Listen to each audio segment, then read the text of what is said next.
Hi guys, Mew2King and a Salem. and today we're going to be giving you the Brawl tier list. We're going to go through the entire cast in Brawl and rank them from worst character in the entire Smash franchise, which is the Brawlo tiers, and into the best character in the game. And Salem has actually played every single character in Brawl to the level that he might be the best overall Iron Man player at the game. Like, in the entire cast, would you say you're the best overall Iron Man in Brawl? Yeah, he's very confident he's the best overall Iron Man because he's actually played this Brawl a lot on a cat. Like, you know how I'm very good at melee Iron Man of all the casts? He's basically that version but for Brawl. The point is he has a lot of knowledge about the game, and I have a lot of knowledge from the perspective of fighting against the characters, and he has a lot of knowledge of using the characters themselves. We're going to be starting with the single worst character in the entire Smash franchise, and that is just kidding, Ivysaur. So a lot of people I've talked to who don't know better, apparently, they say that Ganon is the worst. But from what I've been talking to like Vex, Adamus, Salem, and a lot of other people. And from the average of the data I've collected, it seems like Ivysaur is actually the worst. Basically, Ivysaur, because of the way the tether mechanic works in Brawl, you can actually just edge hog him, and he can't recover really. Like his up B doesn't go that far at all. They fixed this, I believe, in Smash 4, where you can actually tether and you can't just edge hog it. But in Ultimate. Wait, was it? I don't remember what it was in 4 for tethers. Can you edge hog tethers in 4? I don't remember. It's been a while. I just know that since Brawl, I just remember that since Brawl they fixed the tethers, so that made Ivysaur have the worst recovery in the entire game. Like nobody had a worse recovery than Ivysaur, if I remember correctly. And in addition to that, he has a frame 2 bullet seed move, which is extremely good, but one move alone is not going to carry you. He can also SDI in. Yeah, and the back air, it seems good on paper, has good range, but then when you hit it, it only does 4 damage fresh. So 4 damage or less when it hits you, and that's kind of pathetic. But I mean, Razor Leaf's okay, but these are literally the only things the character has. Another bad thing about Ivysaur is that fire type moves do more knockback on him, and I think maybe more damage. Really? Wait, you didn't know about that? That was a thing.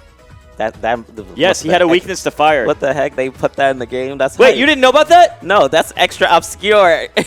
Another negative factor toward Ivysaur, if you were trying to solo use the character, is after 2 minutes or less, because every single attack they use takes off a second from this, Ivysaur and all Pokemon, they get tired, which means their attacks are weaker. So you might be killing somebody much later than usual. And in Brawl, unlike other Smash games, move scaling is very significant.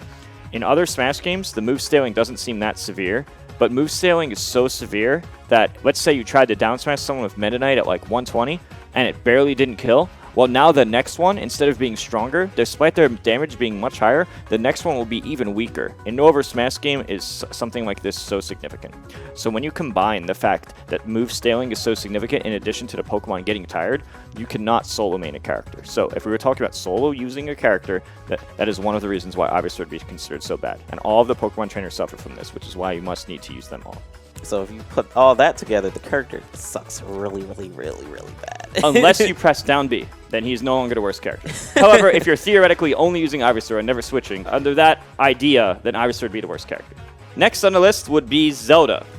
Salem thinks Ganon's slightly better, Vex thinks they're about equal, and Adamus thinks Ganon is better. So if you average those guys' opinions, and they play all the characters, which is why I've researched this by talking to them, it seems like, on average, it seems like Zelda is equal or worse than Ganon. Zelda pretty much has a lot of KO power. Like when you hit her smash attacks or her lightning kick on the sweet spot, it has a lot of power. That's pretty much the only thing she has going for her. In every other way, she's just like omega garbage. Like melee Zelda bottom 3, well, guess what? Brawl bottom 3 again, except that bottom 3 is probably even worse than the melee Zelda bottom 3. All Zelda had in Brawl was like Din's Fire, kind of neutral B, but not really.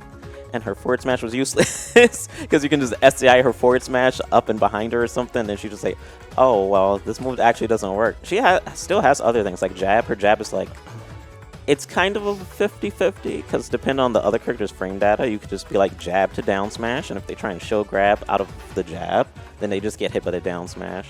Or she can spot dodge or just small things like that. Like she has little small things where it's just like she can abuse other characters' frame data a little bit.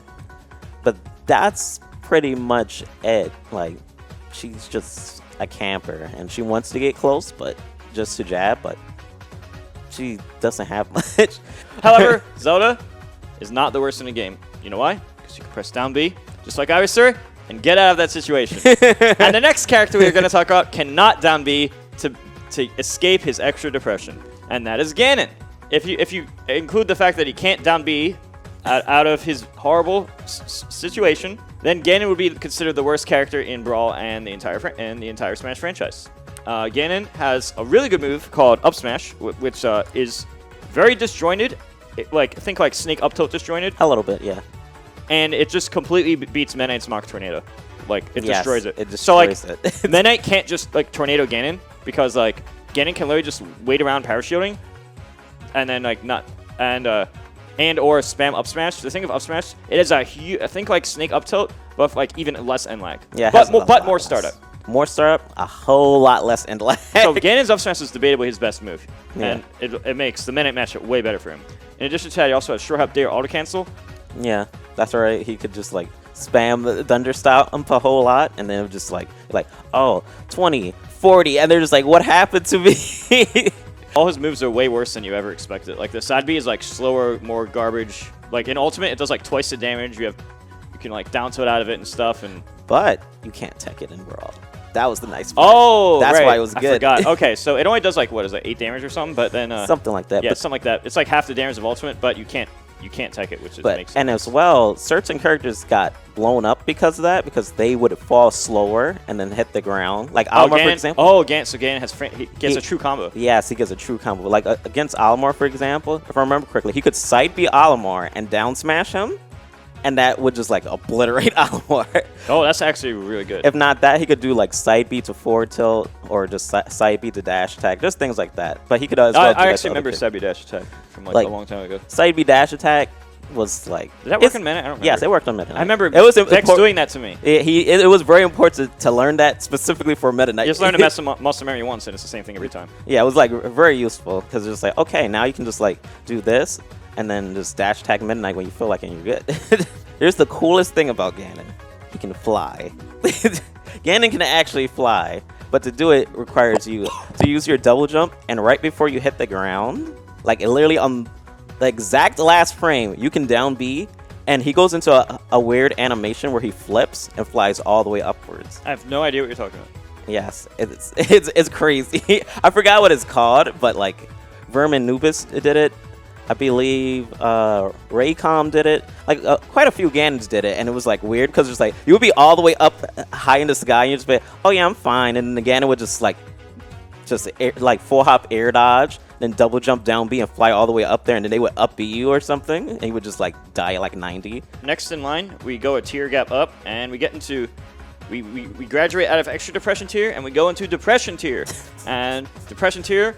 We'll start with Jigglypuff. So Jigglypuff has a pound that can go through Meta Knight's Mach Tornado, and she has like the melee back air, but it's way less damage and also less disjointed. And she can run away just like an ultimate. But other than that, she's basically just relies on gimping you and running away, and she kind of sucks at fighting. Her mobility, her air mobility was like, it was pretty good, and she generally just like did short hop, air dodge, double jump, air dodge, triple jump, air dodge. She just spammed things like that, and just like, I'll wait and wait and wait, and then just try and poke them with something. Just bore you to death. Like a worse Sonic. But it was just like... Worse Sonic? Extreme worse Sonic. But it didn't do anything. Same gameplay. It didn't even really do anything, because it's just like, she doesn't have disjoints like that. But you're sure she's better than Ganon? Yeah, it's just because her camping is just like, she can just camp you and then edge guard you if she does get one thing off. I feel like a lot of Brawl low tiers, they hit you, and then there's no hit stun, and then instead of you getting a combo, or even neutral, they punish you back. I remember playing Mario once, and I would hit them with a move, and then like the hit stun was so little that I didn't expect it, because no other Smash game or characters that are worth their anything are like that. I literally got hit back. I'm like, what is this design? Yes, it was. Like, why would anyone play a character like this? It's ugly. It's really what a waste of time. Next will be Captain Falcon as the 5th worst character in the game. Captain Falcon is basically up air and back air and grab release the character, and that's it. No. Right. He has other things too. He did have the instant ground pound with down B too. It's just like, oh, you can shield and then double jump cancel down B, and it'll just have an instant shockwave. That could also pop people up. So you kind of sort of had an outer shield, but not really still. Besides that, Falcon also had like somewhat advanced jab shenanigans, because he can do like 1-2 to to 1 or like 1, 2, 3, 1. Exactly like how I said. Like it would skip a frame and he would immediately go back to his first jab. Like he had a lot of small weird jab shenanigans depending on how you delayed your last jab. So he could be like 1, 2, 3, 1, 2. Like he could do things like that, or 1, 2, 3, 1, and he could just keep mixing that up on you. Like it was just small jab things like that. But besides that, he didn't really have much range except for his up smash, and his up smash was like the only really disjointed move. And in Brawl, you could just like do dash up smash, and you could go sliding somewhat. Like that was especially useful for Falcon, because like his dash up smash was like pretty good, just because it was like, oh, this is your only disjoint, and they didn't expect you to have disjoints at all. Now they get like trucked by this move. Like literally, that was the only thing he had besides that, and it was just like, okay. Besides that, Falcon could actually do near footstool and infinite people somewhat, but it was one of those difficult things to master, because it's like you have to nair one them and then immediately mash double jump and footstool them and then fast fall back down.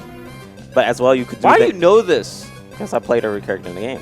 Like it was one of those things where if you practice it, Falcon probably is like much higher on the tier list. But it's like the only person that actually practiced that type of thing was me, so I was just like, eh. Next, we have Charizard. In the same sense how Ivysaur, we're just going to pretend they're alone, because Charizard could just get down out of his situation, of course. Charizard was basically Rock Smash the character, and I'll leave the rest to Salem. Charizard didn't have much except Rock Smash, really, but Rock Smash was like, it beat a bunch of moves, it could trade, and when it traded, it was stupid, because if you trade a Rock Smash, you break the rock, so it just bursts into a bunch of pieces on you, but Charizard gets to move early, so he can Rock Smash you twice. Oh, I remember that. I remember you, it was either... It was me. It was either you or Adamisk or Vex, or me. all of you hitting me with that. I think all of you did that to me. Like, I'm just going in for like a minute move, and you just hold toward me and mash side beat, and I would like trade with you. Yes.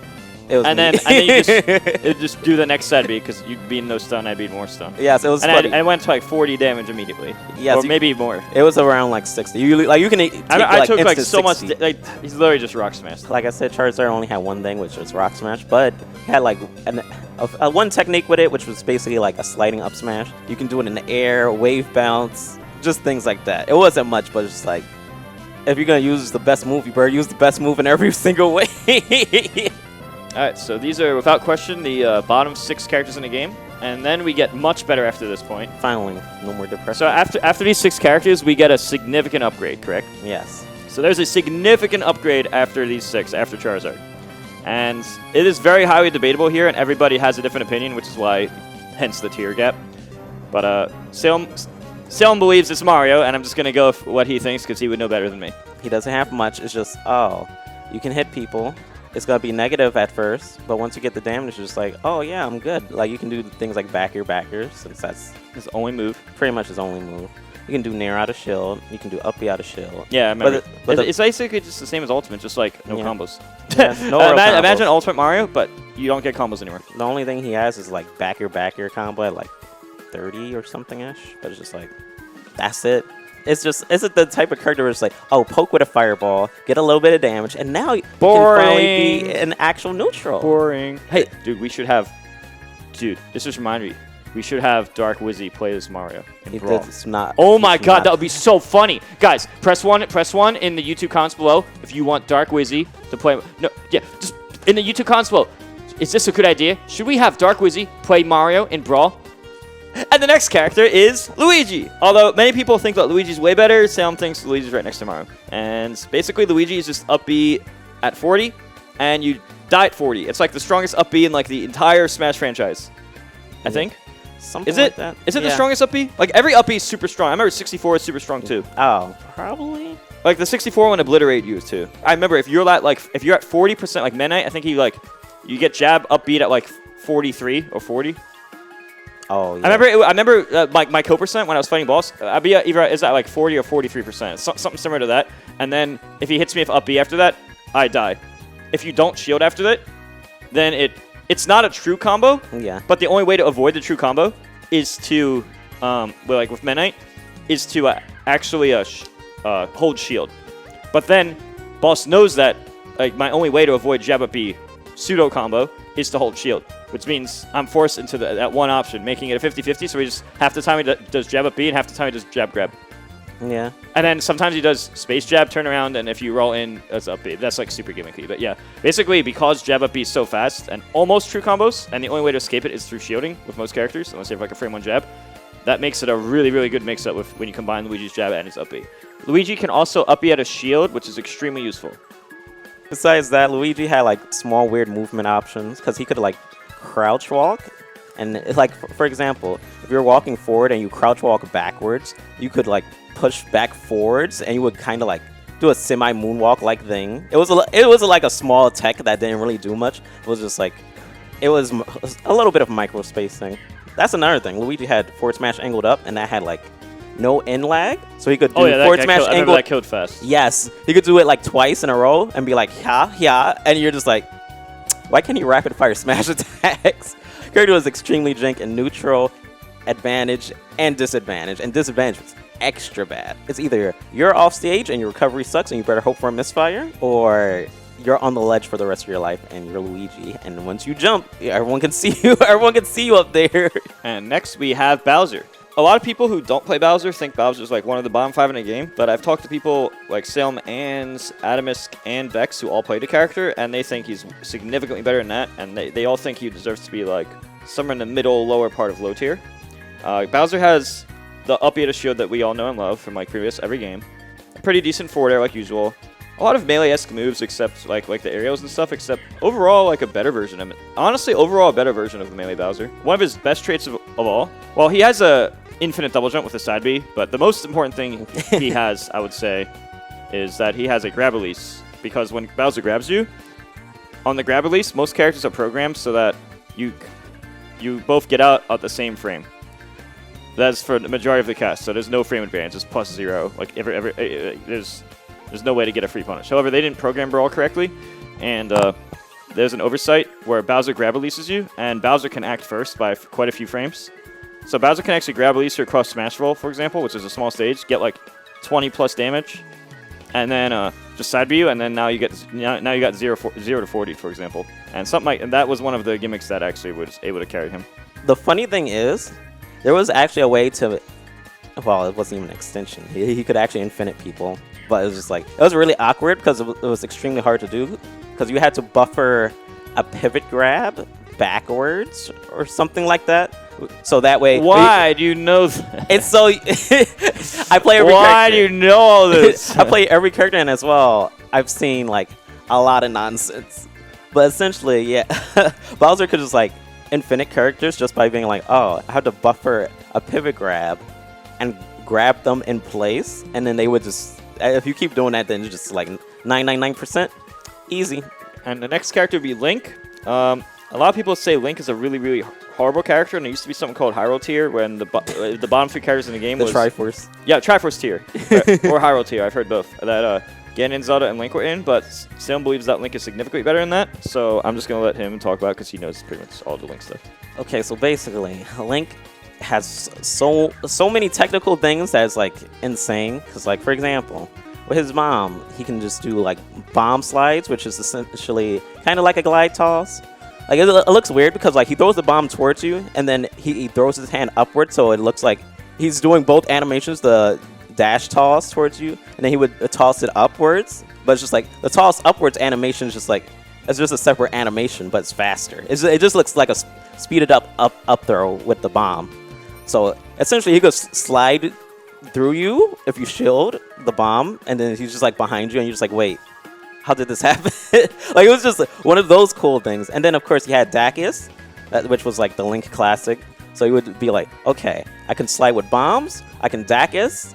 I have those things. He had like Gale Boomerang, which was like really jank because like it could accidentally either A, kill you, unless you're paying attention. Because a lot of the time you would pull someone in, and you're just like, wait, I didn't mean to do this. Or you could gimp them as almost any character. Like, almost any character could just randomly get gimped by that tornado because, like, it basically semi-pulls you in and sucks you up and you just go flying somewhere. So, at times, Link could just, like, throw the Gale Boomerang behind him and then approach you in like an odd way, or like throw the Gale Boomerang upwards, and then it would like come arcing backwards to Link, and then he could just like double jump and would just pull the opponent like off the stage. Like it was a lot of small things that he could do that was like a little odd.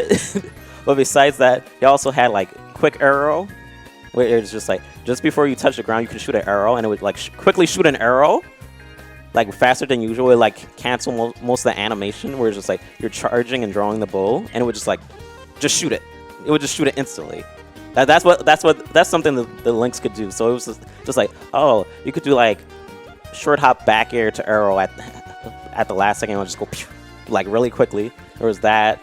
There was of course like his Zair, which is just like it pretty much has no lag. It pretty much has no lag. So it's just like think broken Zair move with no lag and just like ultimate type thing. Basically think that. It was generally safe. It's just the only problem with it was that there was a blind spot under it. It's just like, oh, if you're too close to them, then it's just like you're screwed. He's hard to play just because you have to note all these things. His recovery is a little ugh, but he has a hook shot or a claw shot, and to just grab the ledge was like it's not bad. And he's a fast faller as well, so it's just like you don't really have too much of a problem just getting to somewhere that you need to. It's just when you get hit by certain moves that send you at a low angle, you get kind of screwed over. That was another thing.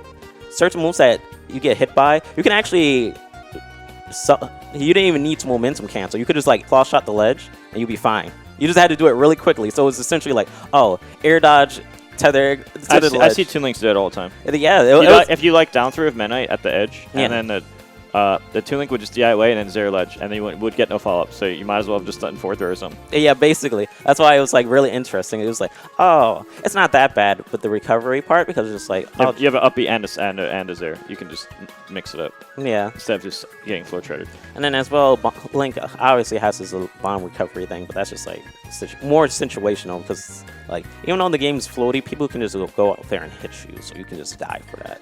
The king of the low tiers will be Yoshi.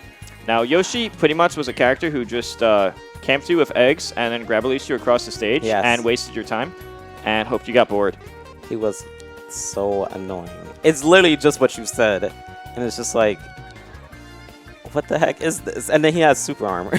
That's it. He has double jump super armor. But he just tries to outbore you, and if you get bored, he wins.